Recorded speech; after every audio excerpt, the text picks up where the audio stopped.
Alright, I don't know what the frick date it is. April 18th, 2026. And this little gimbal, well, it worked for a few times, and not only works when it's plugged in because the batteries took a dump. Yay. Anyway, what we're working on is this 05 Tundra. We have a rear axle seal. It's been leaking. And, let's see there. I replaced the seal, replaced the bearings. Did all that last year. And then I found out why. Because that axle over there was chewed up. And I gotta go get that. Alright. So this is the axle half.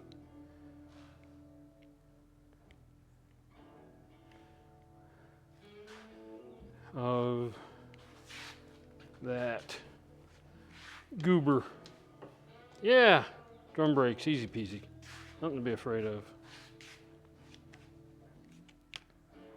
Oh, this gimbal sucks. It really does. You gotta get a new one. Don't get inky Falcon Plus. It sucks. Yeah, there it goes again. It's garbage. Okay, we're just gonna hold it by hand. Turn this fucking thing off. All right. There's the new axle. The grease seal right there, inside there, that grease seal rides right there on that retaining ring. And you can see I test fit it. There's a witness mark right halfway on the ring. At least I hope you can see that. And that tone ring, that's for the magnetic sensor for the anti-lock brakes. There's a snap ring and a bearing retainer and then the bearing, blah, blah, blah. Standard, you can find that anywhere on YouTube. What YouTube doesn't tell you is you have to measure the location of this and this relative to this mating surface right here. This mating surface, which is this mating surface, not this, this. You see a lot of people on YouTube measuring it from the end of the axle to here, which isn't bad if that's all you have. But really, get yourself a scale, small little 6-inch scale. You can hold it here while you're pressing these on and off and get them located properly. This guy, the center of this ring wants to be 1.50 inches from that mating surface. The tone ring wants to be 3/4 of an inch, 0.75 centered. I have this one pushed on just a hair too far. I have it around 0.7 instead of 0.75. That's going to work just fine. Anywhere between 0.7 and 0.8, you're not going to make a difference. It's going to work fine. It's not about being hyper accurate. The point is you don't jam these all the way on up against the C-clip that holds the bearing retainer and stack them all together. Hey, if you do that, your oil seal won't touch this ring and oil is just going to flow by it. And if this is seated too far in, the wheel speed sensor isn't going to read and your anti-lock brakes aren't going to work. The reason you want to do it from here, this surface, this mating surface, is because at the factory, the length of this axle doesn't matter. They may make it a slight bit shorter, a slight bit longer. The one dimension, the one place that is fixed on this entire assembly is this mating surface right here. It's got a little O-ring right there on the outside. Not this. This doesn't make, this just keeps the bearing in that backing plate in all the way. It is this surface that pretty much locates everything in here. The seal, the ring, the retaining rings, the seal ring, the backing plate, the brakes, the hub, everything. So measure from there. Anyway, that's it. All right, the whole reason this happened, there's a tool you're supposed to use for this. You pop this bolt out, just put a nut on it and hammer it out with a rivet gun, or take it to a press and press it out. Either way, just pops right out. Bloop. There's a tool that fits over this and will seat on that tone ring, and you can then put it in a hydraulic press and drive this whole axle shaft down through the oil seal ring and the tone ring. Some guys, who shall be nameless, or ARC in Gainesville, Florida, I know the guy that owns that. He's not a bad guy, but he had a guy that was a bad guy. Decided to use a death wheel and basically slice this and the tone ring off of the axle. And here's the result of his handiwork. That's some high quality butchery right there. This is also a $500 axle. Of course, you could get a $90 axle replacement from Dorman, but Dorman axle shafts, I don't know. Didn't fill me with a warm fuzzy, so I bought a Toyota. Anyway, that is just special, man. So yeah, you had that seal ring right here, slid on, and the seal ring sat here, but there's a gap that lets oil go underneath the seal ring, which means this kept filling up with oil. Oil kept coming out the outer seal like it's supposed to, basically actually down through here, through this gasket. There is a hole right here that relieves oil that comes through there. It's designed to do that. It tries to not get on the brakes, but let's face it, if it gets in the drum, it's getting all over everything. But my gosh, how hackery, man. Hackery. No respect. Anyway, we're going to set this up on a tripod and see if I can't maybe do a video on how all this goes back together. Try putting it on a tripod first.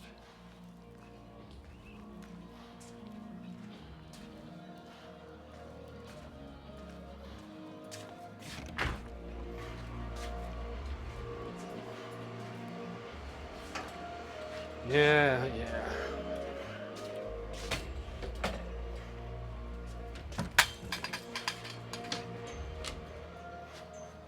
Never wanted to be a content creator.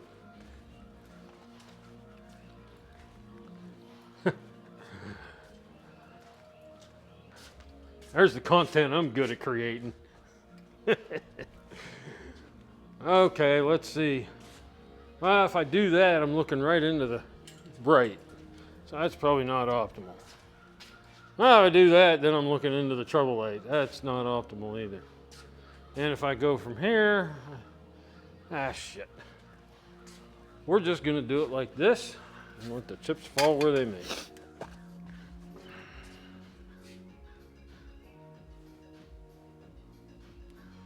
A little bit of grease on the O-ring, a little bit of grease on the seal. Can't hurt.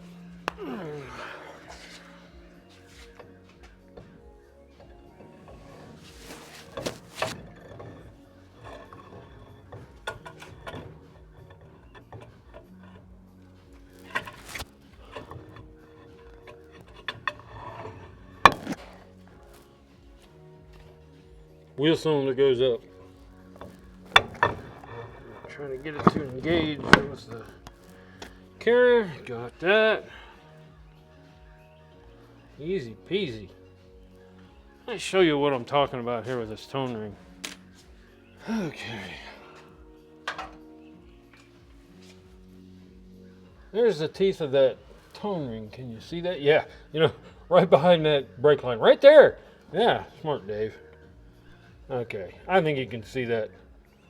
You can see I got it pushed onto the axle just a hair too far, but the sensors, I don't know if it's Hall effect or whatever, it's these two little pieces of metal sitting there like that, and they sense those teeth going by that direction.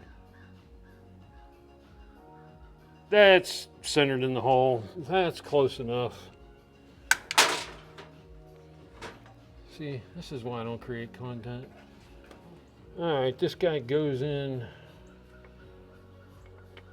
right there. And a little bolt with a 10mm head. Well, of course you're going to be like that, because why wouldn't you be? There you go. Fully seated, line the bolt up. All right.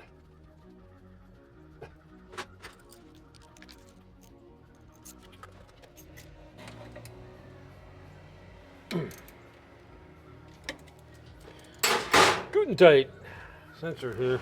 I just had this apart last week trying to diagnose it, and I cleaned it all out with brake clean. I don't think it needs cleaned again. All right, there we go. All right. Am I doing this right? Yes.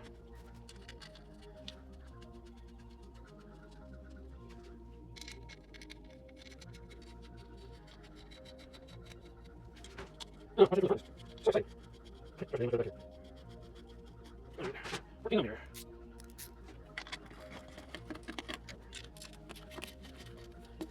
We'll see it first. Yeah, probably a torque spec, but it's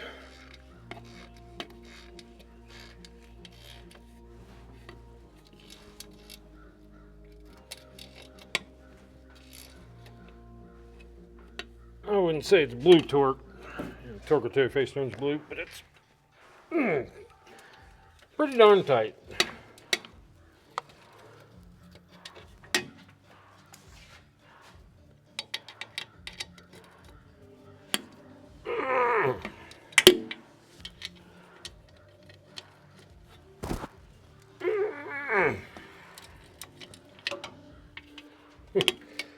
My brother pointed out to me several years ago that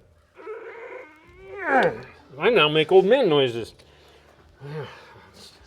That's the hazard. Okay. Those are tight, that's in. We could do this. Why don't we go ahead and put the shoes and stuff on? Yep, because I bought a set when I changed this last year. Ah, yeah, there's the difference. There's the pin.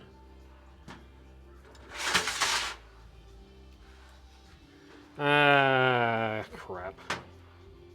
They're not the same left and right. See, we can pull all that apart. Can you even see that? Yeah. These are the original. Go like this. That pin there is for the parking brake. That goes on the leading shoe. Not necessarily the left, the leading towards the front of the vehicle. And this we can all just pop off and move. But this goes on the right side. Basically, I need another set of left side shoes. Crap. I thought they were like a Chevy where you just flip them. They're bicidal. Like if this had a pin, it would be all the way through and you could use it for this side or this side, or this side or that side. You know what I mean. They're not. These are passenger side rear shoes. Okie dokie.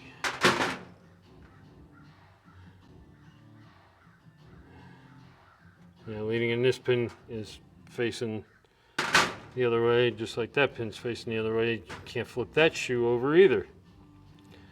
Okay, Toyota, learn something new every day.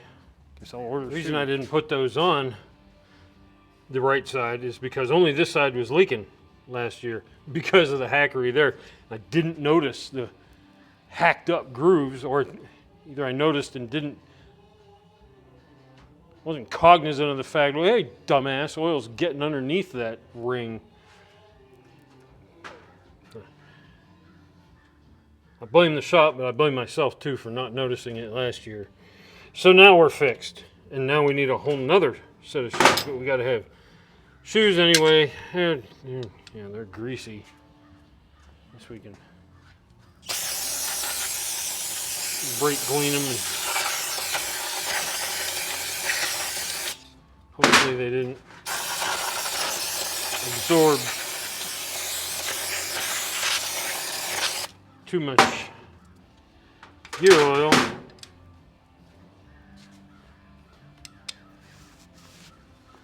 But just in case I screwed up, maybe this ain't a bad thing. In case the sucker still leaks. I'll waste a whole nother set of shoes. Alright.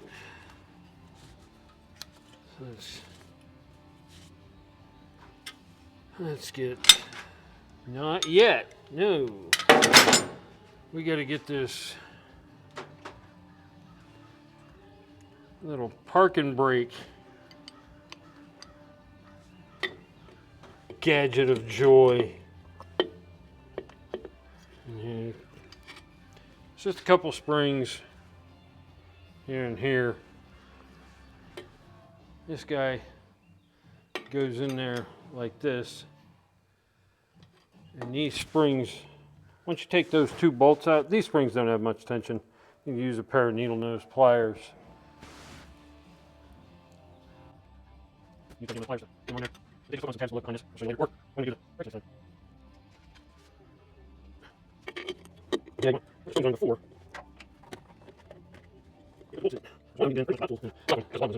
Now we need maybe those baby whiskers. Nah, you know what?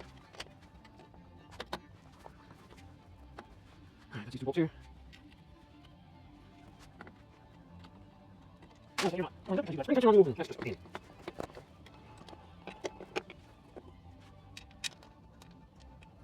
There we go.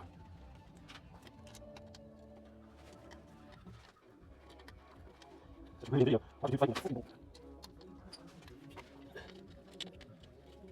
That's what I'll do on hand. Go. There.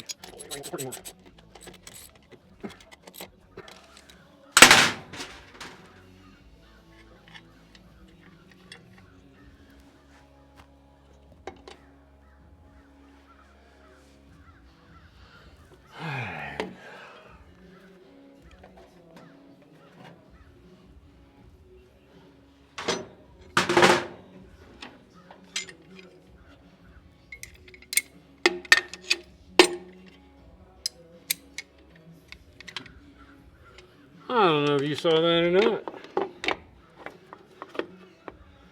Oh yeah, I developed a trick for these. Last time I did them, it works really good. I've been doing drum brakes for, well, since the late 70s. And I never had to do this before, but this just makes it kind of nice. Get yourself one of these squeeze clamps. Make sure you get that lined up. And you all know what I'm talking about.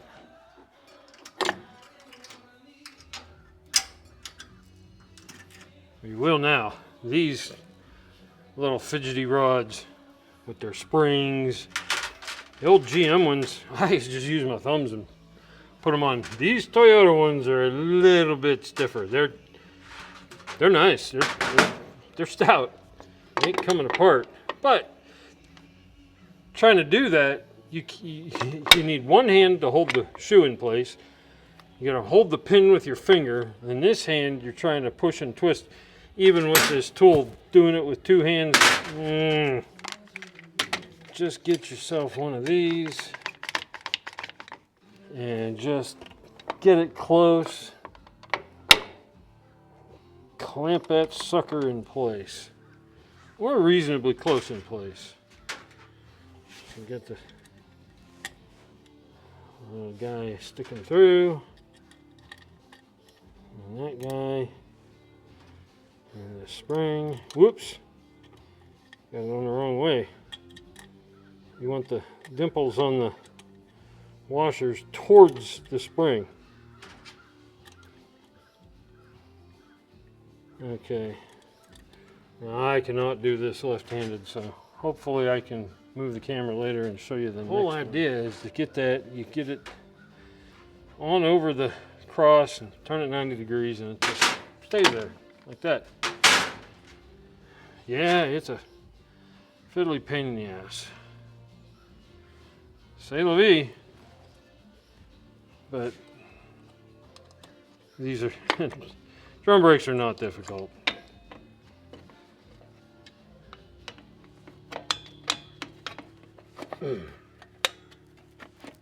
And I do have the bleeder and the brake hose out on that, so these plungers just go in and out wherever they want to go. Let's see, hold that there. May not want to do that until I just put that anywhere. All right, this goes this way. And this one first.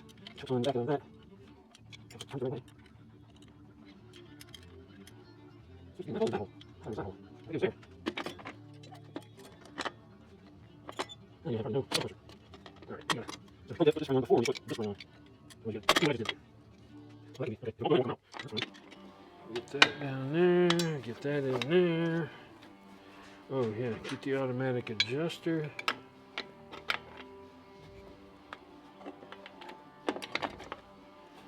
Yeah, there we go.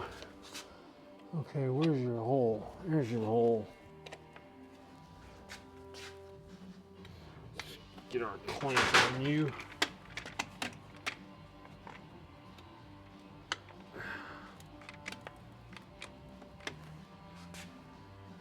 Nope. Move me down a little bit.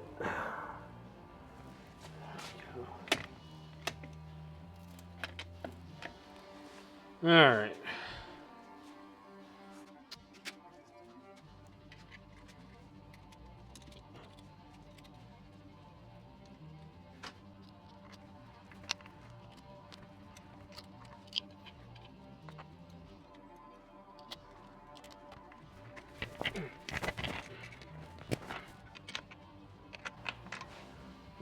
Sometimes you get them on, you don't know how you got them on, but they're on, and that's good. All right, this pulls out.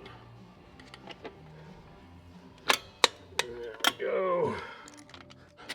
Good.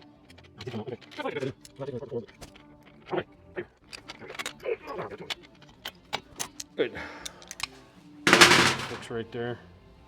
That spring on.